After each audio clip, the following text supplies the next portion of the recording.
focus on health. You know, you have to focus on all aspects. It can't be just one. So let's not make this singular.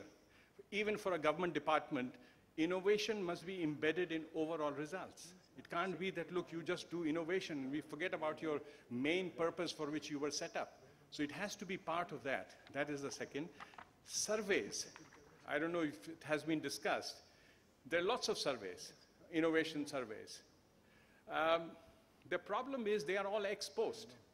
They tell you what happened, but they're not helpful for a government department to know whether you're measuring my performance or not. They're all collective. There are national surveys of innovation, but they're all ex post and for the country as a whole or as a group as a whole, but they're not a useful instrument for management of a government department. And therefore, government departments are confused. They see the survey and they say, well, there's a disconnect. What am I supposed to do?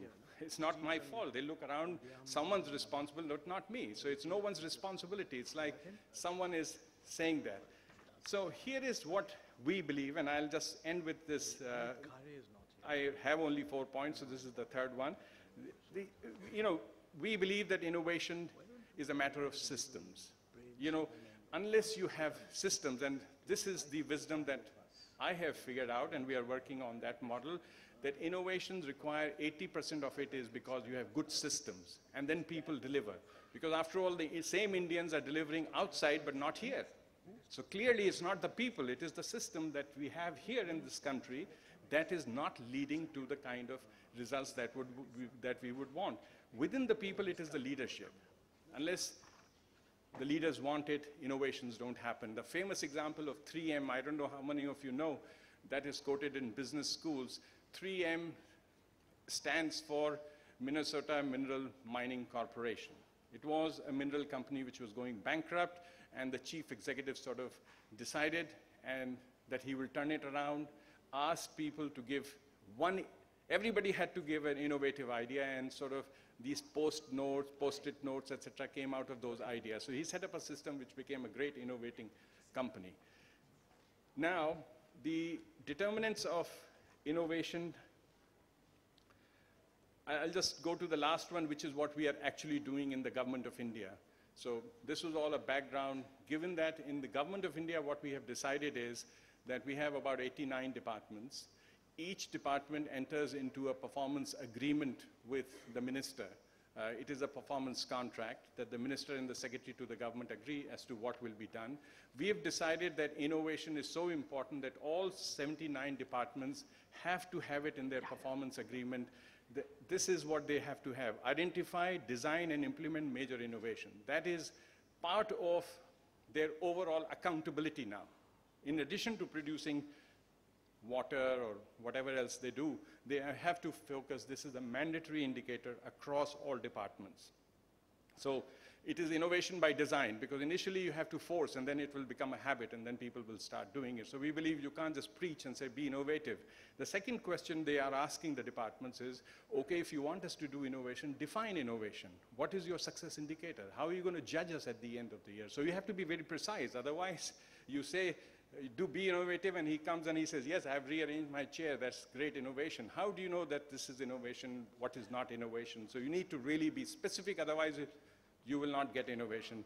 So we have, in the first year, said, first you make an action plan for enabling innovation in your department. Just do that. Don't do any innovation, just think of what are the things required for you to do so that your department is ready for innovation. Start thinking about that. And then, of course, do some implementation of your action plan. And I will end with this. The elements of innovation action plan that we have asked every department of Government of India is now making, this is the emerging, that we have asked them to think about what kind of inputs and innovations do you need?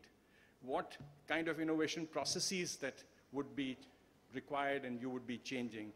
What would be the outputs of what you would be doing? And finally, what would be the outcome that you seek to happen out of this? And I think this is really the approach that we are using. It's not a theoretical approach. This is a government-wide approach. It affects all 79 departments, and we are very sort of optimistic that initially it will be by design, but once it becomes habit, departments will start innovating, because ultimately, as we said, we don't have intellectual property rights in government. So you have to create an incentive. And the incentive would be, if you perform well, we are now going to have a performance-related incentive for the department's performance as a whole, where innovation will be a major part of that performance. Thank you very much. Thank you very much, Prajapati, and I have great pleasure inviting Mr. Stephen Odhiambo Nabako from the Ministry of Planning, National Development, Government of Kenya.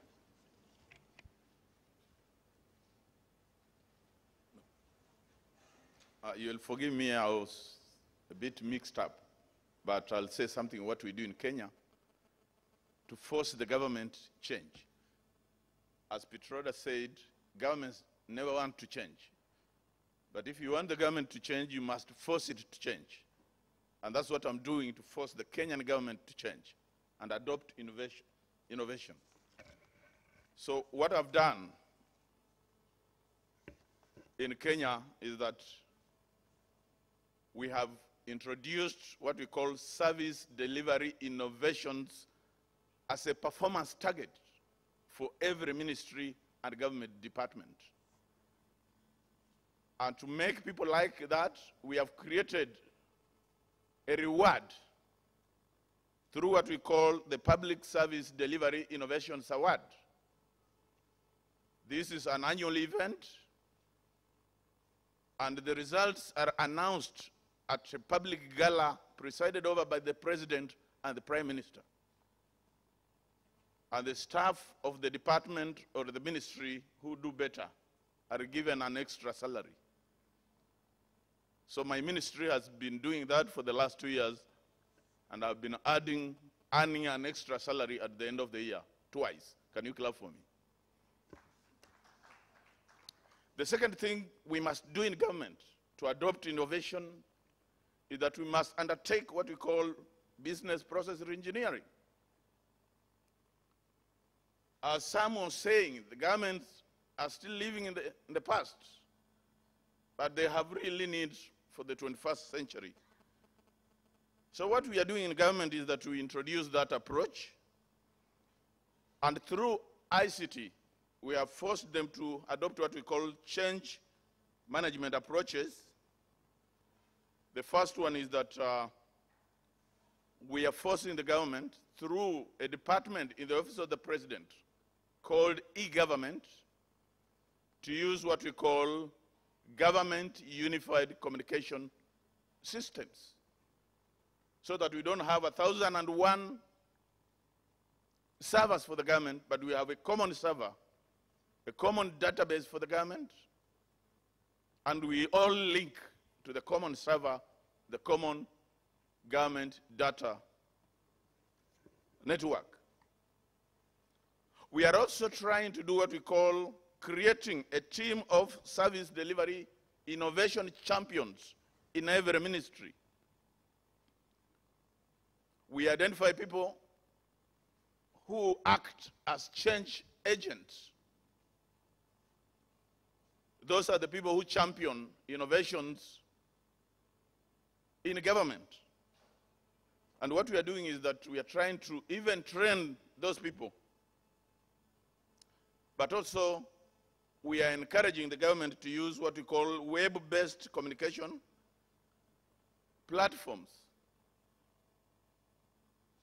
as well as using the common communication platform, shared communication systems in the government.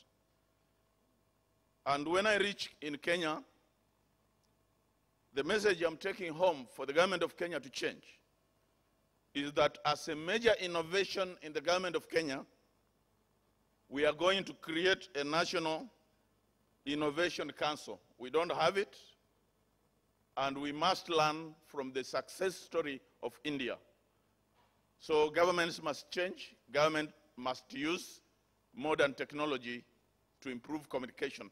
I think governments are willing, but governments all over the world are bureaucratic. If we can take away bureaucracy, then that will be the largest innovation in government. Thank you, and may God bless all of you. Thank you very much. The next speaker is Mr. Muhi Majoub, Vice President, OpenText Canada. Good afternoon. Thank you very much. I will start my few minutes comment by just sharing two things that I believe governments need to do to innovate better.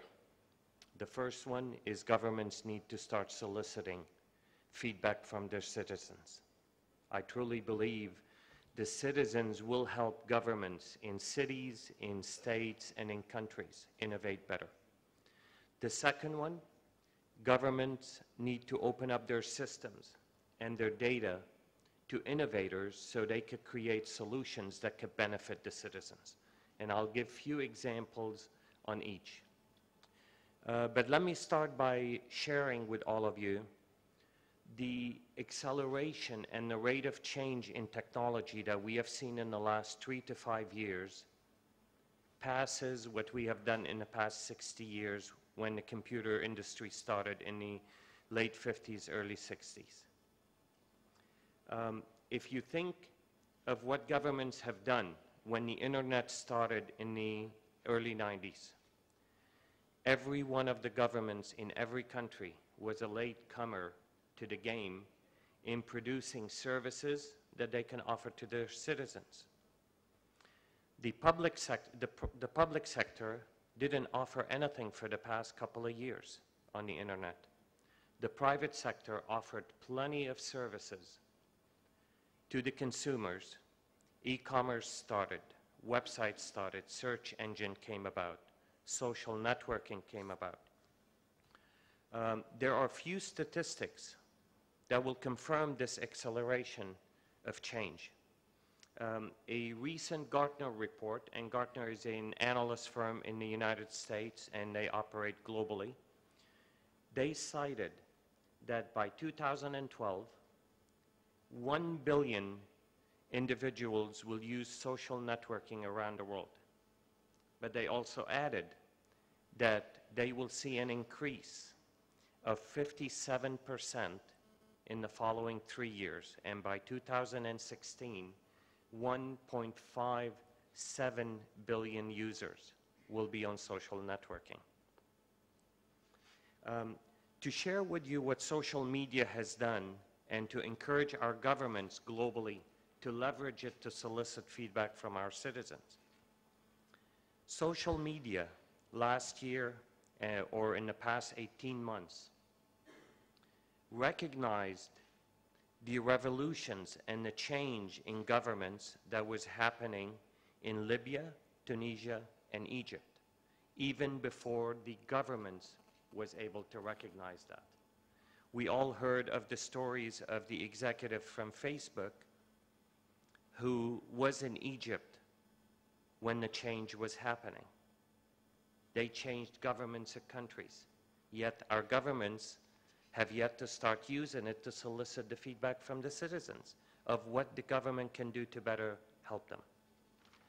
So again, I will go back to the first 2 points and say they need to leverage social media, they need to leverage crowdsourcing projects to solicit the feedback and innovations of citizens. And the second point, they need to open up their systems. And I'll give you 3 examples to what have been done in the private sector that has benefited people, which started from data that came from the government. The census data translated into what we call Ancestry.com, which today helps people find background about their heritage and their families. Flight data from the FAA generated Flight Aware, which was done in the private sector. And today, many citizens and travelers, all of us benefit from that information. And last, satellite information from the government started what today is the mapping technology in Google's, in Microsoft, and in many other companies. Thank you very much. Thank you. I think Mr. Amit Khare is not here. So I think the last speaker that I have scheduled is Mr. Nilesh Shah. Mr. Shah?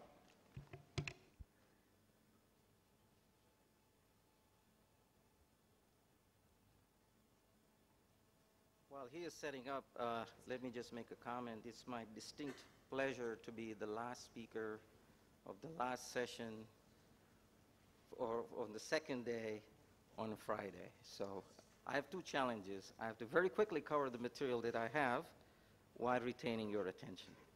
Bear with me. And I'll provide very briefly the US model. And this model that we have been using has been used in several of the organizations, especially the private enterprises as well, and how we approach innovation specifically in governmental affairs. There are three things that we focus on, and these are traditional, really, the vehicles. We are talking about people, technology, and processes. And all three are integral for each other to succeed. If you have people and you have processes, but you don't have technological tools, you're not going to achieve much of a change in the way you operate. You also have different challenges that are in the bottom. The cultural mindset, as some of the speakers mentioned before. The resistance to change. You know, there's an attitude, we have always done things this way, type of an attitude. How do we overcome them? How do we incentivize them? The entire change management and behavioral change that we have to inculcate within the institution is also critical. And when we try and do that, we apply all the incremental changes, and as Mr. Trivedi put out, what gets measured gets done. And so we have KPI, the key performance indicators, within each of the processes of how we're going to introduce change. And those are part of the business process reengineering also, which everybody uses KPIs to really make sure things get done. I'll give you a very quick example. During Hurricane Katrina, which many of you should remember, we had a huge disaster down in New Orleans. FEMA was roundly criticized for the lack of its provision to the citizens. Last weekend, we had Hurricane Sandy, and FEMA's performance by any measure, any KPI that you use, was unbelievably successful. Things can still be improved. I'm not saying it's perfect. But if you measure how they were close to the scene, their preparedness for the eventuality, and this was, by any accounts, mother of all storms, as they say, and they actually provided the services where it mattered most. To see tunnel after tunnel after tunnel that was underwater, the amount of energy that they are putting together with the local authorities, as well as firefighters and medics that they brought in as far away as West Coast and Hawaii, they are all ready, and they're already preparing the rescue and recovery effort and reparations. It's amazing, amazing feat. And that's really how this model actually works. And as we migrate forward, the public-private partnerships that you see, together with the government resources, they all work in tandem, focused on the people, technology, and the processes. Where are we going to make the changes? How do we get from point A to point B with the minimum amount of steps that you can take? Very quickly, one of the ways we did it, and I'm just going to rush through these, is we encourage every employee to put in what is available on a bulletin board available to all the employees, any amount of cost cutting, and there's a personal reward on whatever amount is being saved. They actually get a piece of the action. This motivates people to think, how am I going to reduce the cost within my departmental budget that we have? And you come up with the cost savings, you are still rendering the same services, you're still providing the same quality of the services, and you get piece of the reward. That's for you to keep. That's how you motivate some of the changes that you want. The mindset that's needed, that's how you slowly overcome. The iPhone application, I mean, this is point A to point B again. You can download an information, you can download it on your iPhone, and all these services automatically appear instant. This reduced amazing amount of costs that we were handling before, where it was arduous task of doing manual provision of services, compiling data and storing them and disseminating them. It cost out several steps along the way and provided instantaneous services. This is quality of service at a reduced cost. This is what we talk about. The Department of Education, there was some discussion about that too, how we are approaching it. The Department of Education put out a challenge directly to the school districts, to the principals, and say, we want you to upgrade your education. Tell us what you need. You tell us what kind of processes you need. Come up with a system, and then we will grant you the money. And you can see the results. 46 states proposed the reform systems. 12 were selected, and they were awarded for almost $4.5 billion to carry out. Once those programs are implemented, they will then be migrated to wherever it works. In some cases, it may not work, so they need to tweak it. But this is how we leverage. So if it is already working someplace, let's transport it. Let's not reinvent the wheel. Let's leverage it. This is an example of public-private example where we had the USAID, our arm, as well as a private company, PepsiCo, and the World Food Program, where, again, crisis management, wherever there's a disaster, we fly in teams from various experts that we have, and how do they manage the food supplies, the water supplies, and so forth, localized storage facilities, and how do we manage that? This is an excellent example of how this thing has worked over the years, and it started off from Pakistan, actually, and how we are now leveraging it, again, across to other countries wherever there are disasters and strikes. Very, very quickly, I wanted to mention on transparency issues, US has data.gov, which is a portal. And if you look at it today, you can get over 500,000 data sets that the government puts out. Its bidding contracts are out there. Its rulemaking proposals are out there. If you want to comment on any proposal, it is available to you to comment, and there are public hearings on that. They're all 9 corroboration. For example, NIH, National Institutes of Health, puts out all these calls right on the online, asking for collaboration between public and private. Again, transparent process. I think I'll end there. I have 16 other examples, but I think I've conveyed the point. Thank you very much. I think I retained attention. I passed one test. Thank you. Thank you very much. Well, I think Sam told me that we must wind up the show at 6 o'clock, and I also have another meeting. But Sam, may I request you to chair the session at this point, because I think there may be some interaction. And thanks for inviting me. I know Montag has to go someplace. He has another meeting. Thanks for coming. Thanks a lot. Thank you. Thanks, Montag.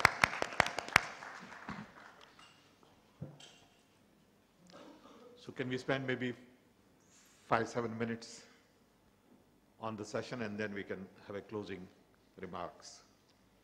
Questions? Comments? Yes? The point that Mr. Prajapati made was very relevant one, but I would just add to the first sentence that he said, change not monitored is also a change not desired. So if we are not monitoring, let us say, the cost and unit reduction. A kilometer of road, let's say, costs 4 crore rupees. If with all the innovations in the system, why shouldn't it cost 3.45 crores next year? So what is the innovation doing otherwise? So if 10% of plastic waste in TCE College in Madurai with the other materials in the road making can make the road life longer, quality better, less breakdown, less undulation, why couldn't that technology not diffuse? Because you are saving 10%. This is the technology available in Madurai. So I'm saying that this one more mantra of reforms that I think the department could benefit from and all the public systems can benefit from is, are we asking the right questions? Are we monitoring the right indicators for bringing about change? Okay. Yes. I just wanted to follow up a little bit to the question which you actually raised, like basically, how do we really redesign government? And the thing there is, I mean, if we would really throw out the question very generally, how would you redesign government today, and what would it look like? To really start from that basic question and to start thinking about that. And I think perhaps some of the experience of some countries which basically have only recently become independent, have recently only started to form a government, may be very interesting to look at, because to me that's a fundamental issue. I mean, I think going forward, we all are stuck with legacy systems, we're all stuck with legacy, the way we work as a government, the way we work as an international organization. And if you really start thinking about those questions, I think you might come up with some very interesting solutions and new answers, which were not obvious at the moment. But if we start thinking about that question, we may get to some other solutions than we're looking at. It's tough, though. It's a tough one, It's yeah. tough. Yeah. You know, some of us have been thinking about universities, if you were to redesign university today, what would it look like? It's the same question, but it's very difficult to accept that what you have is obsolete.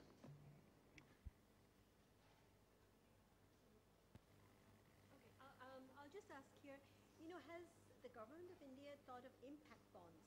That's one way that we've at least seen in the UK, where the government has the money, but to spur innovations and challenge the system on the delivery of goods and services, I think the way it works is, if the private sector comes up with a proposal to say they can deliver X, if they deliver it, the government has the money in the budget and they will pay with interest. If they cannot, the private sector bears the cost. Is that something that we are thinking about? Impact bond? No.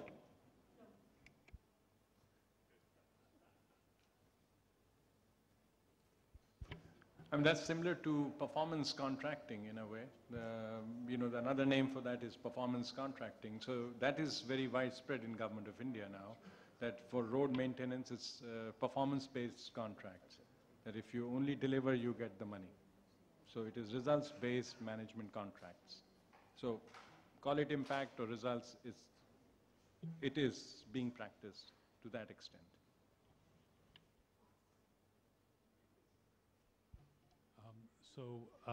Mr. Trivedi was suggesting that there should be a performance indicator on innovation itself, and that India is lying 64th on the league table right now. And you were making a recommendation to the NIC that they should look at themselves and measure. So I guess my question to the chairman of NIC is that something he's interested to pursue?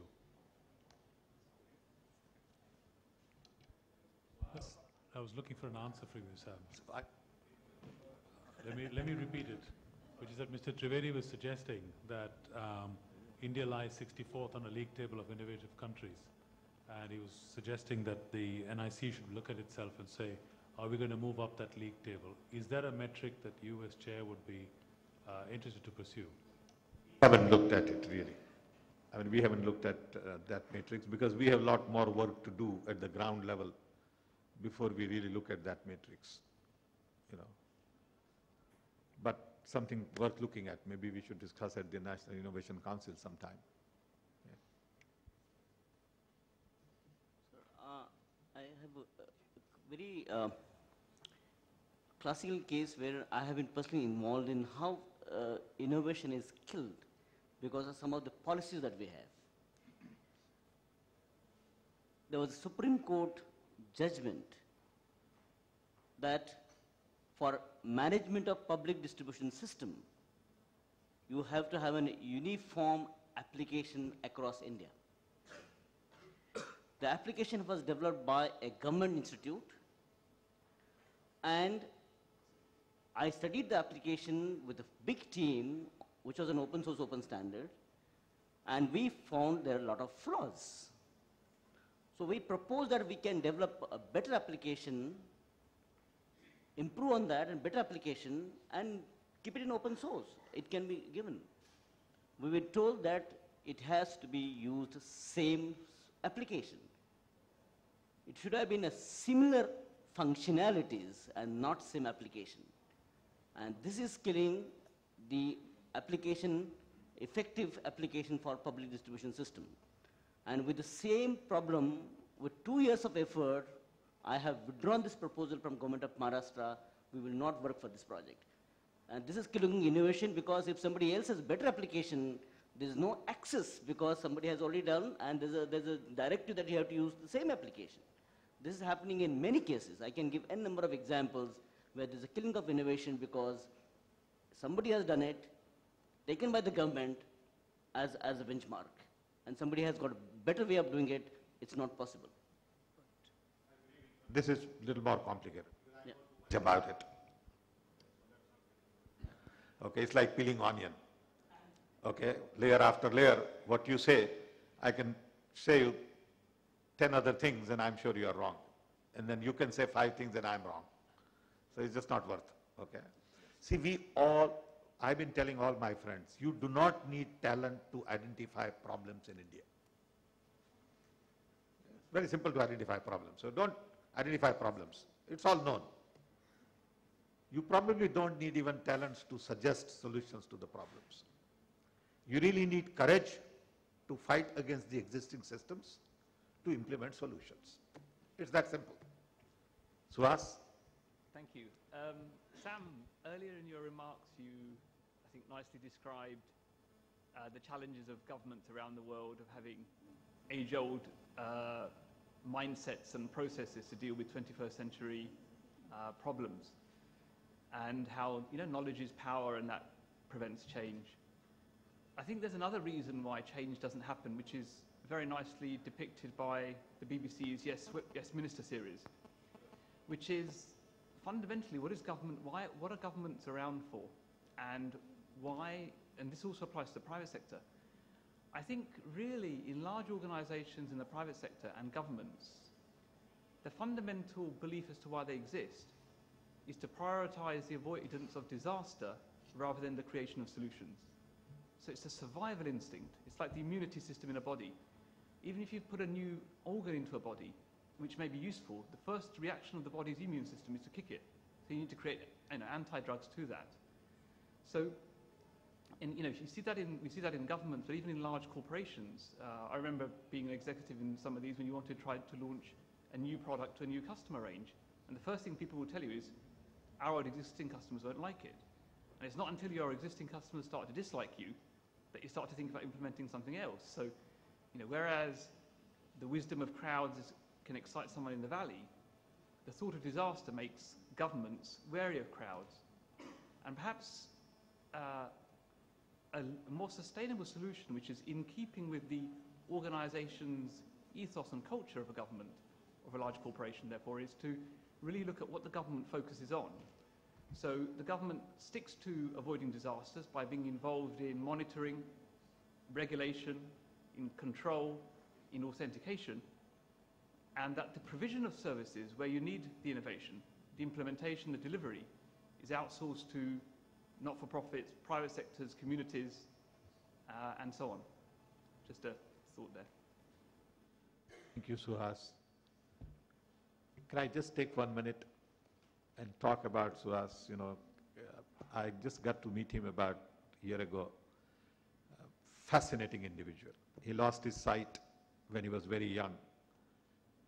Studied engineering, ran a company, got an MBA from London Business School. I told him once that the only place I can spend some time with you, if you come to Chicago, I'll have time. I don't have time here. He flew all the way from London to Chicago just to spend a day with me. And he's really true inspiration. He lost his sight when he was 5 or 6 years old, but he keeps at it. He's interested in changing government. He's interested in 50 different issues. Thanks, Suhas, for being here. Thank you. Thank you. Next. As you said, sir, it is accepted that even in the government one needs generational disruptive innovation. But at the same time, one does seem to see that in very age-old systems like the educational systems, we managed to bring in parts of systems from the West and impose it on the Indian system. Like you remove class 10th examination without bringing in other systems which stress on projects right from childhood, on creativity, on innovation.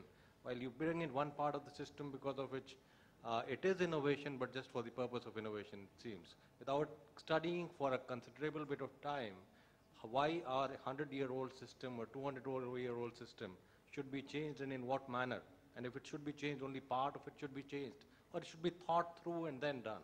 So we need to bring in processes for that also.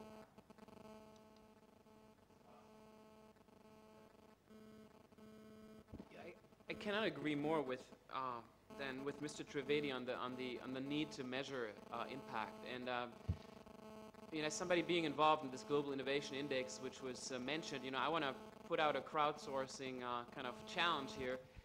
Is as you go through this decade of innovation, maybe it's also time to think of new pertinent innovation metrics that then could be used by these sort of exercises.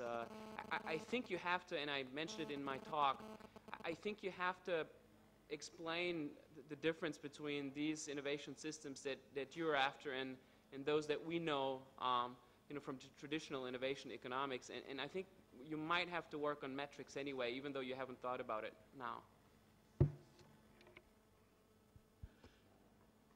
Last, quick, 30 microseconds. Okay. Having been a housewife for many years before I tried to become innovative and professional, etc., and started my own foundation, I find a lot of blocks because we expect very, very innovative women in our country to know where to go to look for answers. And, I see housewives innovating all the time and coming up with a lot of solutions, a lot of women in this country, but they don't even know how to go about recognizing that they are innovating, recognizing that this can be scalable or sustainable. How can it go out of their little societies? So instead of waiting for them to come online or even know where to go to find information about how they go about doing things, how can we reach them and get them to understand the larger perspective?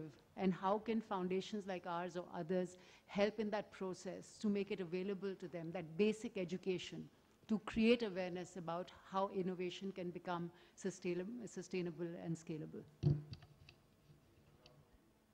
You can do that. Okay, maybe you should just start an NGO and do that. An NGO. Okay, so just do it. Next year, maybe give us a report. Then can we close this session? I have 5-7 minutes now to make some closing remarks. First of all, I want to thank you all for the time and energy you all spent.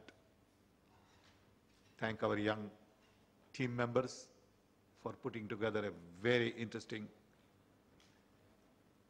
program. In the last 2 days, we had 11 sessions, 55 speakers, fair amount of interaction, networking, sort of on the side, some conversation, some ideas to explore future collaborations. I wish we had little more time in every session for discussions. So maybe next year we leave more time for discussion as opposed to 80% for presentation. I'd rather see 50% for presentation and 50% for interactions and discussions. We also had unique opportunity to go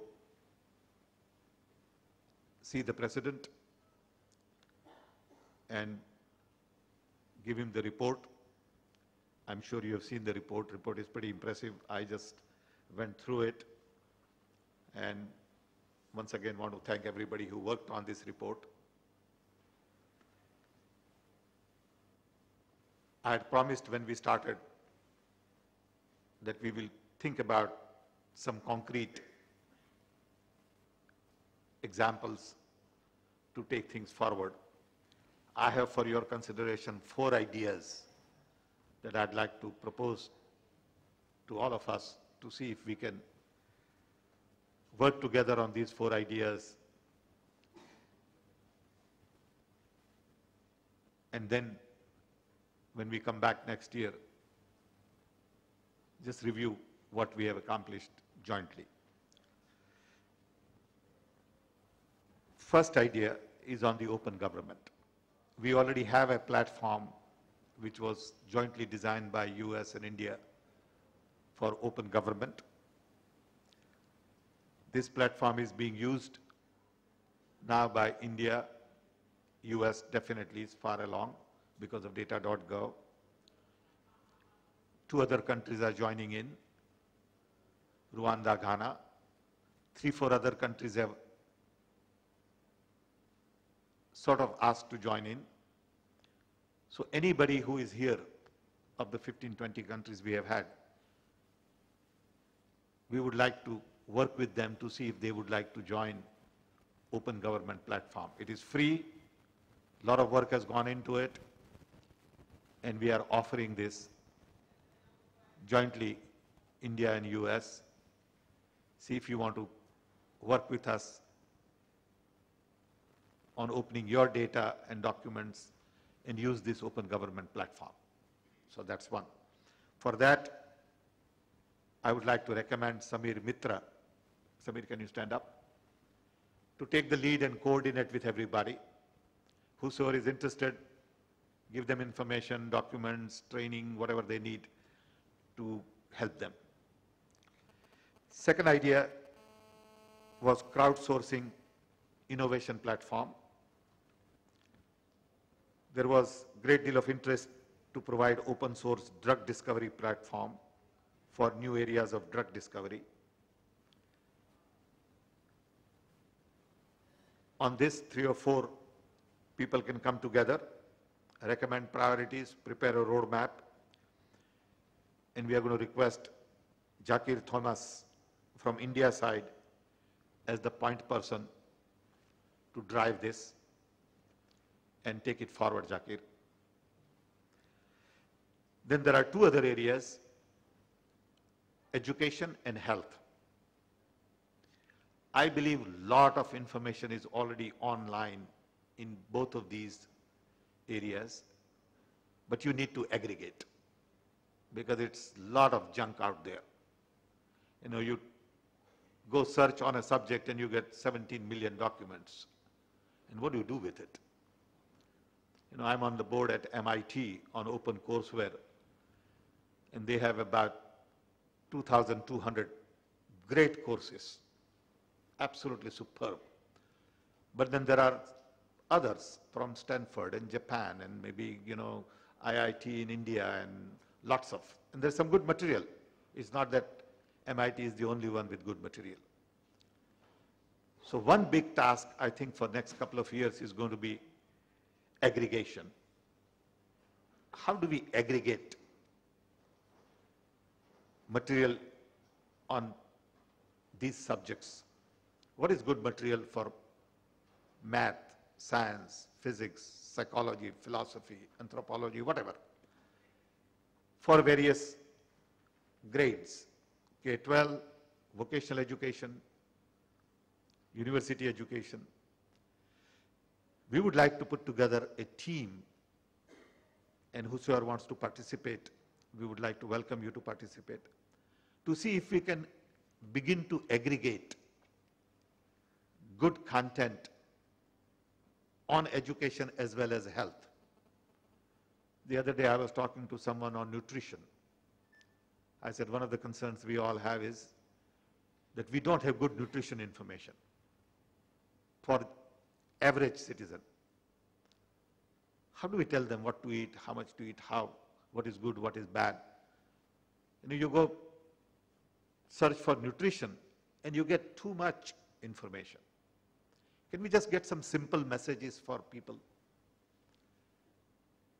So I would say group for aggregation of information in education, another group in health, and then we can build this group.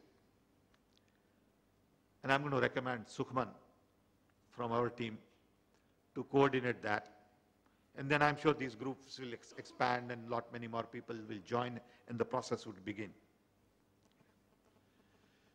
So these 4 items we will follow as an outcome of this conference. We'll have a press release on this as well.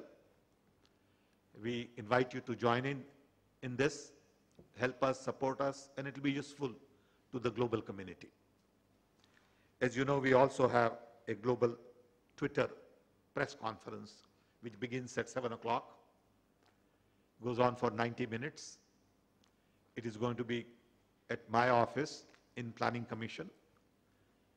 Whosoever wants to join, you are welcome to join. We'll tell you how to get there and escort you. If you can't join, you can probably look at it from wherever you are. We will have our team of about 8-10 of us there, and we expect to answer about close to 100 questions. A lot of tweets have already gone in. Our champion there is Vikas. Where is he? He's already getting ready. So Vikas has been tweeting and getting a lot of interesting messages out there. He has been tweeting throughout last 2 days, so there has been some interest generated. And I'd like you to join if you could. So the next one, the third Global Innovation Roundtable would be again in Delhi in 2013. And we'll try to see if next one can be a little different in terms of bigger, better, more interactive. This time we had to limit participation because of the facility and all. And we have talked yesterday about redesigning a little bit. And if you have any input or advice, please let us know, and that will help us. We would love to know your views on how it went. Did you get anything out of it or not? Was it worth your visit? What else we should do? Feel free to email it to us, and we will learn from your experiences. With this, once again, I want to thank you from the bottom of my heart. I know 2 days are expensive. Some of you are very busy people, and you have been able to devote 2 days. We thank you for that, and hope that this collaboration and network will continue, and we hope to see you around next time. Thanks, and good evening, and good night.